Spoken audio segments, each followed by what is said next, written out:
شده با خودت فکر کنی چرا بعضی از آدم‌ها اینقدر دوست نداشتنی‌ان؟ چرا اینقدر نچسبن؟ چرا هر کاری میکنی نمیتونی دوستشون داشته باشی؟ یا حتی بدتر از اون با خودت بگی که من چرا اینقدر دوست نداشتنیم؟ تو این اپیزود میخوایم با همدیگه بررسی کنیم چه چیزی باعث میشه یه نفر دوست نداشتنی باشه و چجوری میتونه این ویژگی رو تغییر بده. به یه اپیزود دیگه از پادکست نقطه تعادل خوش اومدید. خب بیاین با هم بریم سراغ علائم بیماری دوست نداشتنی بودن. این آدما معمولاً یه سری ویژگی هایی دارن که باعث میشه تو چشم افراد نچسب یا دوست نداشتنی به نظر بیان و بقیه نخوان باهاشون معاشرت کنن. اولش این که منفی بافن. توی مطالعه مشخص شد این افراد دوست نداشتنی 3 برابر بیشتر از بقیه از کلماتی مثل نمیشه و بیفایده است استفاده میکنن. این نظرسنجی در این باره انجام دادن و 80% مردم گفتن از آدمایی که همیشه نظر منفی میدن فرارین. پس از این به بعد حتی اگه نظرت منفیه تا وقتی ازت نپرسیدن اعلامش نکن، چون کسی دوست نداره بشنوه. دومیش این که کسایی که خودشیفتن و فکر میکنن مرکز جهانن دوست نداشتنیه، چون همه باید به حرف اینا گوش بدن و هر کاری که اینا میخوان باید انجام بشه. سومی گوش ندادنه. تحقیقات میگه این افراد دوست نداشتنی در 65% از مکالماتشون فقط منتظرن نوبتشون بشه تا حرف بزنن، نه اینکه واقعا گوش بدن و همدلی کنن.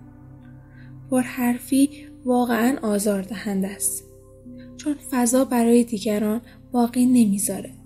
وقتی یک نفر مدام صحبت میکنه، دیگران فرصتی برای مشارکت تو گفتگو پیدا نمیکنن و احساس نادیده گرفته شدن میکنن.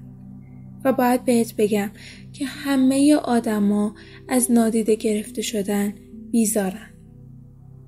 دیگران احساس میکنن شنیده نمیشن، بنابراین تمایلی به ارتباط دوباره با اون شخص ندارن. پس بیشتر گوش بدین، از دیگران سوال بپرسین و مکث کنین بین گفتگوها تا بقیه هم فرصت صحبت کردن داشته باشن. این دوست نداشتنی بودن دلایل جزئی زیادی داره که حتما خودتون توی اجتماع متوجهش میشید در روابط با بقیه. اما نادیده گرفتن دیگران یکی از اصلی ترین هاش بود. به همین خاطر همین نکته رو اینجا ذکر کردیم. اما خب هزاران دلیل هست که میتونه یه نفر رو دوست نداشتنی بکنه. اما سوال اینه که اصلاً چرا این آدم رو دوست نداشتنی میشن؟ چه چیزی باعث میشه که یک فرد این ویژگی رو بگیره؟ دلیل اولش ترس از آسیب دیدنه. این آدما معمولاً کودکی سختی داشتن، توی کودکی تحقیر شدن یا کمبود عاطفی داشتن. پس الان با این رفتارهای دفاعی میخوان خودشون رو حفظ بکنن. خودشون رو در برابر آسیب دوباره مقاوم بکنن. و این مکانیزم مغزه. دلیل دومش الگوبرداری غلطه. دوباره محیط تأثیر گذاره. یعنی اگر پدر و مادر یا دوستان این فرد همچین آدمایی بودن، اینم یاد گرفته که این مدل رفتار نرم و عادیه. منم باید همینطوری رفتار کنم. دلیل سوم کمبود هوش عاطفیه. این افراد نمیدونن چطوری احساسات دیگران و خودشون رو مدیریت کنن.